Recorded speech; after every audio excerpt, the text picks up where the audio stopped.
भुज विशाल भूषण जुत भूरी, ये हरि नखयति शोभारूरी। उर्मनिहार पदिक की शोभा, विप्र चरण देखत मन लोभा। नमस्कार दोस्तों, रेशनल कबीर यूट्यूब चैनल में मैं अविनाश दास आप सबका हार्दिक स्वागत करता हूं। साथियों, यदि आपने सब्सक्राइब नहीं किया है तो सब्सक्राइब जरूर करें और शेयर करके अपने साथियों तक पहुंचाएं। अभी हम मनु स्मृति पर अनुशीलन कर रहे हैं दोस्तों। मैं रामचरितमानस की 2 चौपाई आपके सामने रखा। ये बालकांड की चौपाई है, 171 पृष्ठ नंबर में है दोस्तों। बहुत से आभूषणों से सुशोभित विशाल भुजाएं, हृदय पर बाघ की नख की बहुत सी निराली छाप है, छाती पर रत्नों के युक्त मणियों के हार की शोभा और ब्राह्मण भृगु के चरण चिन्हों को देखते ही मन लुभा जाता है। ये मैं वर्णन कर रहा हूँ दोस्तों श्री राम के जन्म का। जन्म होने के बाद उस बालक को लोग देखने आते हैं, क्योंकि वो जन्म नहीं लिया है दोस्तों, अवतार लिया है। मैं कभी कभी कह देता हूँ ना कि तर्कशीलता के लिए मैं अवतार लिया हूँ, तो ये मैं विनोद में कहता हूँ दोस्तों। दरअसल अवतार और जन्म में अंतर ये होता है, अवतार तो कोई होता नहीं है, लेकिन जो है ऐसा कहा गया है। अवतार का मतलब ये है कि पहले से योजनाबद्ध रूप से जन्म लेना, यानी पहले से पूरा जीवन में किससे बात करेंगे, किसको गाली देंगे, किसकी हत्या करेंगे, किसकी सुरक्षा करेंगे, किसकी प्रशंसा करेंगे और किसके खुशामदगिरी करेंगे, किससे घूस लेंगे, सारा चीज़ जो है पहले से निर्धारित होता है। उसको जो है अवतार कहा जाता है। और जिसका कुछ भी निर्धारित नहीं है, जन्म लेने के बाद ये जो है हम अपना लक्ष्य बनाते हैं और लक्ष्य की ओर चल पड़ते हैं, इसको जन्म कहते हैं दोस्तों। तो यहाँ पर ये बताया गया है कि राम जी जो है जन्म नहीं लिए थे, अवतार लिए थे। मतलब जन्मे लिए थे, लेकिन वो जो है पहले से योजनाबद्ध रूप से आए थे। तो कौन है वो? मूल रूप से वो भगवान विष्णु है। अब भगवान विष्णु कौन है? वैदिक जो धर्म अपने आप को हिंदू कहते हैं, उनकी भाषा में ये पूरे चराचर सृष्टि जगत के पूरे यूनिवर्स के क्रिएटर है, इसके रचनाकार। और वही जो है इसको चला रहा है, वही जब चाहेगा तो खत्म भी करेगा। इतना पावरदार, उस पावरदार व्यक्ति का जो है पुनर्जन्म होता है तो वो राम कहलाता है, इसी को अवतार कहते हैं। तो दोस्तों, इस अवतारी राम में क्या विशेषता है यहाँ बता रहे हैं। बहुत से आभूषणों से सुशोभित है, विशाल भुजाएं हैं और क्या क्या बहुत सारी चीजें हैं। इसमें जो है मणियों की हार सुशोभित है, और आखिरी बात बताया है, ब्राह्मण के चरण के चिन्ह है उसके हृदय पर। इसकी कहानी दोस्तों विष्णु पुराण में बिल्कुल डिटेल से मैंने पढ़ा था। मेरे पास ज़्यादा किताबें उपलब्ध अभी नहीं है, नहीं तो मैं आपको दिखाता खोल के। उसमें पढ़ा था कि ये जो है ना विष्णु के, जो भगवान विष्णु कहा गया है, उसके छाती पर जाके उसके सीने पर भृगु ने लात मारी। और जब उसने लात मारी तो जो है ब्राह्मण के चरण बड़े कोमल होते हैं, कहीं आपके चरण में कहीं ठोकर तो नहीं लग गई, मेरा हृदय बड़ा कठोर है पंडित जी, ऐसा करके वो उसके पैर को सहलाने लगे।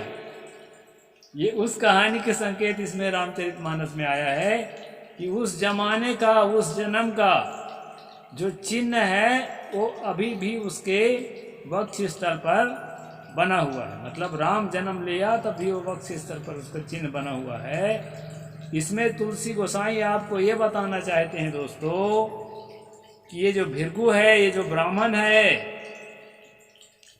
ये चाहे जितना लात मारें, अरे भगवान तक को लात मारा तो भगवान उसके पैर सहलाने लगे, तो तुम कौन होते हो? इसका ये अर्थ है।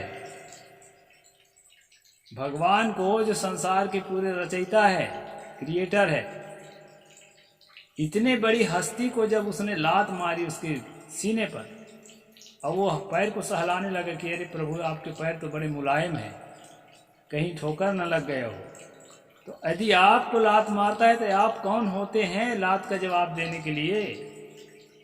ये इस चौपाई के माध्यम से जो है बताया गया, क्योंकि ये लात खाने की ड्यूटी ना ब्राह्मणों को थोड़े है।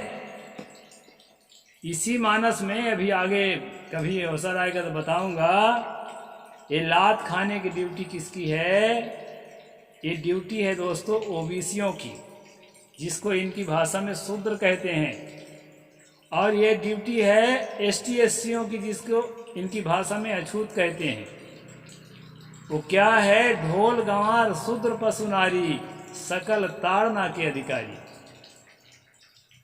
एक कबीरपंथी महात्मा जो है ताड़ना शब्द का दूसरा अर्थ कर रहा था, उस पर मैं वीडियो बनाया हूँ इसी चैनल में, जो है आप जाकर के उस वीडियो को भी देख लेना। ढोल गंवार शूद्र पशु नारी ऊपरे में लिखा है टाइटल में। तो कबीरपंथी महात्मा है, अपने आदमी है, लेकिन जो है घूस वूस ले रहा होगा कहीं से, तो कह रहा था कि नहीं ताड़ना का ये अर्थ नहीं है, वो अर्थ नहीं है। जबकि तुलसी शब्द सागर जो डिक्शनरी है, तुलसी दुबे के जो लिखित किताबें हैं उसी के शब्दों पर आधारित है। उसमें भी ताड़ना का शब्द का अर्थ जो है ना मारना, पीटना, प्रताड़ित करना ही लिखा हुआ है। तो दोस्तों यहाँ पर जो है ये जो है मार खाने का अधिकारी कौन है? स्त्रियां हैं। ब्राह्मण की स्त्री, क्षत्रिय की स्त्री, वैश्य की स्त्री, शूद्र की स्त्री, ये स्त्रियां जो है डंडा खाने के परम अधिकारी हैं। और कल मैंने बताया था जो शिष्य है आपका चेला, वो डंडा खाने का अधिकारी है, वो आपका बेटा। बिना डंडा के वो अनुशासन नहीं होगा। कल के स्ट्रीम में आप लोग जरूर देखना, पिछला स्ट्रीम भी देखा करिए दोस्तों, उसमें जो है इसको अधिकारी बताया गया है डंडा खाने का। और इस चौपाई में बताया गया है कि ढोल जो नगाड़ा बजाते हैं ना आप लोग, ढोल है डंडा खाने का पहला अधिकारी, क्योंकि बिना डंडा के बजता नहीं है। दूसरा अधिकारी जो गंवार, जो दुर्बुद्धि आदमी है, बुद्धिहीन टाइप का आदमी, जो लड़का टाइप का है, वो डंडा खाने का अधिकारी है। और हमारी भाषा में दोस्तों वो दया का अधिकारी है। बेचारा एक तो प्रकृति में जो है बुद्धि नहीं पाया है, तो उसको जो है प्रेम और दया और सहिष्णुता की जरूरत है, सहानुभूति की जरूरत है, डंडा की जरूरत नहीं है। लेकिन इनकी भाषा में ढोल गंवार और शूद्र मतलब ओबीसी, और पशु घोड़ा गधा बैल भैंसा, ये पशु को भी डंडा खाने का अधिकारी बताया। और नारी तो मैं बता ही दिया। ये जो है तुलसी की भाषा में ये पीटते रहने से ही काम करेंगे, नहीं तो ये काम हम नहीं करते हैं। सब जो है काम चोरी हलाली करने लगते हैं, ऐसा तुलसी की भाषा में है। और ये तुलसी की कोई दोष नहीं है दोस्तों, ये परंपरा ही ऐसी है। ये वैदिक परंपरा जिसको कहते हैं, ये परंपरा ही ऐसी है। और ये मनु से और शायद उसके और आगे से किसी के द्वारा चला आया हो, लेकिन मनु तक का प्रमाण मिलता है, मनु से चला आया है। तो मैं ये सब बात इसलिए बताया दोस्तों, कल हमने पढ़ा था कि शिष्य को और पुत्र को डंडा से मार करके अनुशासित करना चाहिए, ये मनु ने कहा था। उसको मैं कल बताया था, और आज क्या बताने वाला हूँ वो भी बता देता हूँ। मैं विष्णु का उदाहरण इसलिए इसमें दिया कि विष्णु को जब लात मारा गया भिड्डू के द्वारा, तब भी विष्णु जो है उसके पांव को सहलाए, लेकिन उसको दंडित नहीं किए। नहीं, विष्णु तो इतना बड़ा पावर है कि उसको कोई उंगली तो दिखा दे, चक्र से उसका सिर काट देता है। कृष्ण अवतार में देखो ना, वो गालिये भर तो दिया था शिशुपाल, डंडा भी नहीं मारा था ना, कुछ भी नहीं किया था, थप्पड़ भी नहीं मारा था, गाली दे रहा था। बक जो भी मैया बिटिया जो है बनता रहा होगा, दिया होगा गाली। अब वो भी तो गुंडे टाइप का आदमी था, तो चक्र से उसका सिरे काट देता है।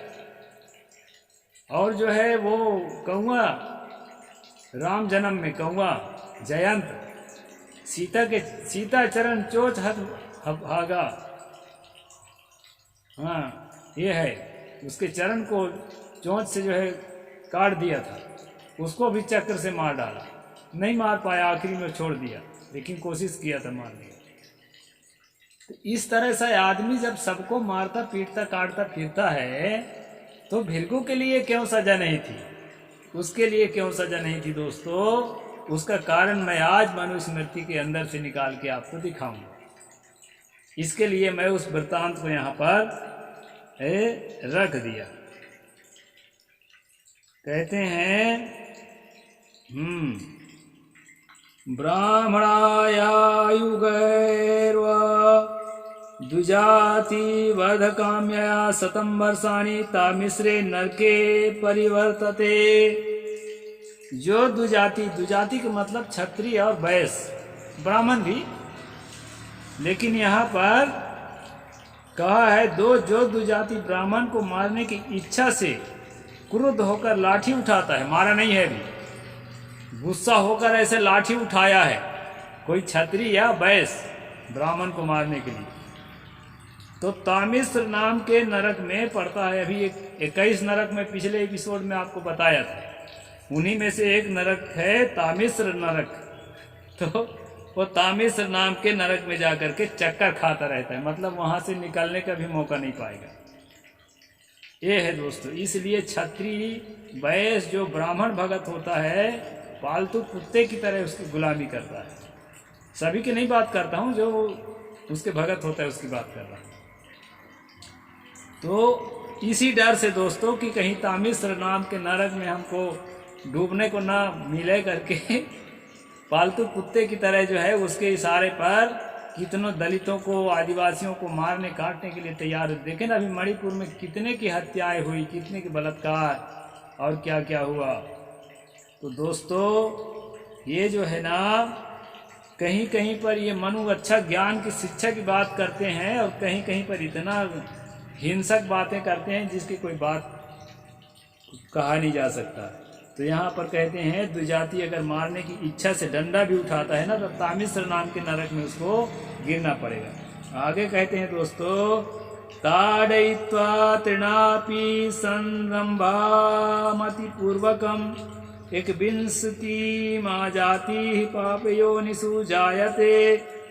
जो क्रोध में आकर ज्ञानता एक तिनके से भी ब्राह्मण को मारता है वह उस पाप के फल में 2-1 बार पाप योनियों में जन्म लेता है।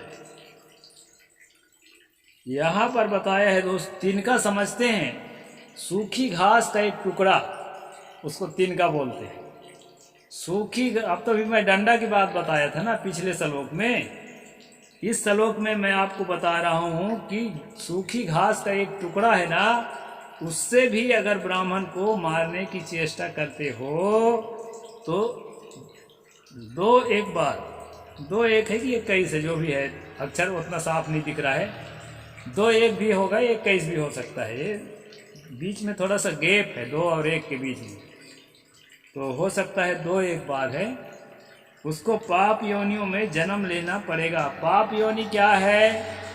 पाप योनि दोस्तों कुत्ता, सुअर, सियार, कौवा, गिद्ध, इस प्रकार के जानवरों को पाप योनि कहते हैं। और गीता के अनुसार अगर मानेंगे तो वैश्य जाति के लोग और समस्त स्त्रियां और शूद्र, ये 9वें अध्याय के 32वें श्लोक में आप स्पष्ट गीता में देखेंगे, स्त्री, वैश्य और शूद्र को पाप योनि माना गया है।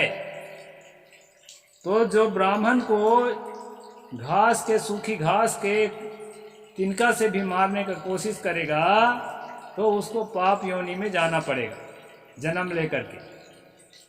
तो जितने लोग स्त्री में जन्म लिए हैं, जितने लोग वैश्य में जन्म लिए हैं, जितने लोग शूद्र में जन्म लिए हैं, तो पक्का मान लीजिए कि वो पिछले जन्म में घास के जो तिनका है ना, सूखी घास का टुकड़ा, उससे मारने का कोशिश ब्राह्मण को किए थे, इसलिए इतना दुखद जन्म उनको मिला हुआ मनु के अनुसार।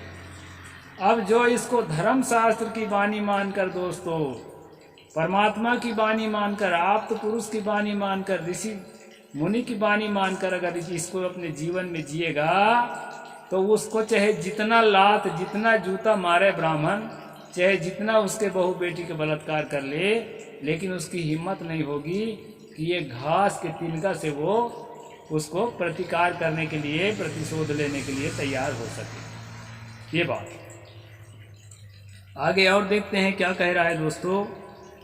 अयोध्या मानस्योत्पाद्य ब्राह्मणस्याश्रिगण्यतः दुखम समुदाप्नोति प्रेत्या प्रज्ञतया नरः।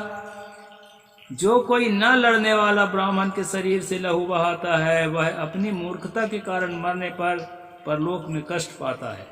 अब इस बात को तो हम मानेंगे, ब्राह्मण हो चाहे कोई भी हो, अगर नहीं लड़ने की इच्छुक है, सीधा साधा सरल है कोई विचारक, ब्राह्मणे नहीं कोई भी हो, भंगी चमार इनके भाषा में चाहे जो हो, लेकिन अगर सीधा सरल है, नहीं लड़ना चाहता, नहीं झगड़ना करना चाहता, ऐसे लोगों पर अगर आप हाथ उठाते हैं तो बहुत गलत है दोस्तों। इसको तो मैं मनु के साथ मानता हूँ, लेकिन ये अधूरा है। ये केवल ब्राह्मण के लिए कह रहा है, मैं तो हर व्यक्ति के लिए कहता हूँ जो सीधा सरल है विचारक की कोई नुकसान नहीं पहुँचा रहा है, उस पर हाथ मत उठाएं, उसको गाली मत दें, उसको परेशान मत करें, उसका तिरस्कार भी न करें। ये मैं आपसे निवेदन करता हूँ। आगे कहते हैं सोड़ितम यावतः पांसुं गृह्णाति महीतलात् तावतोब्दान मूत्रान्यैः शोणितोत्पादा अद्यते। ब्राह्मण का गिरा हुआ रक्त मिट्टी में जितने अणुओं को भिगाता है उतने वर्ष परलोक में उस रक्त बहाने वाले को हिंस्र जीव काटते और खाते हैं। हिंसक जीव जो है, ब्राह्मण का जितना रक्त गिरे रहेगा धरती में, जितना बूंद, उतने जन्म तक हिंसक पशु नरक में आपको नोच नोच कर खाएंगे, ऐसा डर दिखाया है। दोस्तों, ब्राह्मणों की सुरक्षा के लिए मनु को बहुत ज़्यादा चिंता रहती है, और वैश्यों के, क्षत्रियों के और शूद्रों के लिए तो बिल्कुल ही चिंता नहीं रहती, बल्कि उनको मारते पीटते काटते रहने की बात कहने लगते हैं बीच बीच में, कहीं कहीं पर थोड़ा रहम भी करे हैं। तो यहाँ पर दोस्तों, यहाँ फिर आगे एक श्लोक और बढ़ता हूँ मैं। ना कदाति दुजे तस्मात् दुद्दान गुरेदपि ना ताटे तृणेनापि ना गात्रात् श्रावेदे श्रिका। इस कारण विद्वान ब्राह्मण पुरुष पर भूल कर भी कभी डंडा न उठाए, तृण से भी न मारे और उसके शरीर से रक्त न बहाए। अगर ब्राह्मण है तो ब्राह्मण को तिनका से, तृण से भी चोट मत पहुंचाओ। डंडा से मारना तो बहुत बड़ी बात हो जाएगी, वो चाहे कैसो भी हो। अभी रामचरितमानस के अरण्यकांड में देखना ना, सापत ताड़त परुष कहंता विप्र पूजे असगा वही संता। ये कौन कह रहा है मालूम? ये कोई मामूली आदमी नहीं बोल रहा है, ये पूरी दुनिया का मालिक विष्णु जो राम के रूप में जन्म लिया है, वो बोल रहा है कि अगर तुमको श्राप देता हो ब्राह्मण, अगर तुम्हारी पिटाई करता हो ब्राह्मण, अगर तुमको जो है कठोर शब्द कहता हो ब्राह्मण, हर प्रकार से दुराचार करने के बाद, बहु बेटी के बलात्कार करने के बाद भी ब्राह्मण का चरण पूजनीय होता है। ये राम कह रहा है, भगवान आप लोगों का है। तो इस प्रकार दोस्तों, यहाँ मनु ने कहा कि एक तीर से भी ब्राह्मण को अगर मारोगे तो जितने बूंद उसके खून के गिरेंगे उतने जन्मों तक हिंसक पशु तुमको नरक में नोच नोच कर खाएगा। तो इस प्रकार ब्राह्मण की सुरक्षा के लिए ये जो है, ये अध्याय है दोस्तों। अधार्मिको नरो यो हि यस्य चापनृतं धनम हिंसार्तश्च यो नित्यम नेहासो सुख मेधते। ये 170 नंबर है। अधर्मी, झूठ बोलने वाले, दूसरे की हिंसा में लगे रहने वाले पुरुष इस श्लोक में सुख नहीं पाते हैं। यहीं तक आज पढ़ेंगे दोस्तों, फिर आगे मैं कल बताऊंगा मनु जी और क्या क्या कह रहे हैं आपके ब्राह्मण के लिए और आपके लिए। तो दोस्तों, यदि आप सब्सक्राइब ना किए हो, सब्सक्राइब जरूर करें और अपने साथियों तक पहुंचाएं। हमारा उद्देश्य है तर्कशीलता को, रेशनैलिटी को देश में बढ़ाना, ताकि हमारे बच्चे, नई पीढ़ी जो है वैज्ञानिक सोच वाले पैदा हो और विज्ञान और टेक्नोलॉजी को समझें और ये जो है ना अफीम का गोला जो पिलाया जा रहा है सदियों से धर्म के नाम से, इस अफीम की नशा से मुक्त होएं, ये मेरा उद्देश्य है। अब इसमें जो नैतिकता की बात, सदाचार की अच्छी बात है, उसकी प्रशंसा तो मैं कई बार कर ही चुका हूँ, तो इसमें आपको संशय नहीं होना चाहिए कि मैं किसी का पक्ष लेता हूँ। तो अच्छी बातों को हमको इसमें से अपने जीवन में अप्लाई भी करना है, और जो है जो बात अच्छी नहीं है उसका निराकरण भी करते जाना है, समीक्षा करते जाना है। इसी उद्देश्य से दोस्तों ये रेशनल कबीर यूट्यूब चैनल है। अभी मनुस्मृति पढ़ रहे हैं, फिर कभी कोई और ग्रंथ इसको पूरा करके पढ़ेंगे, अभी चौथा अध्याय में है। इसलिए जो है चैनल नष्ट ना होने पाए दोस्तों, चैनल को आगे बढ़ाने के लिए सब्सक्राइब करें और अपने साथियों तक पहुंचाएं, लाइक करें और कमेंट मुझे ज़रूर लिखें। साहिब बंदगी, जय जोहार।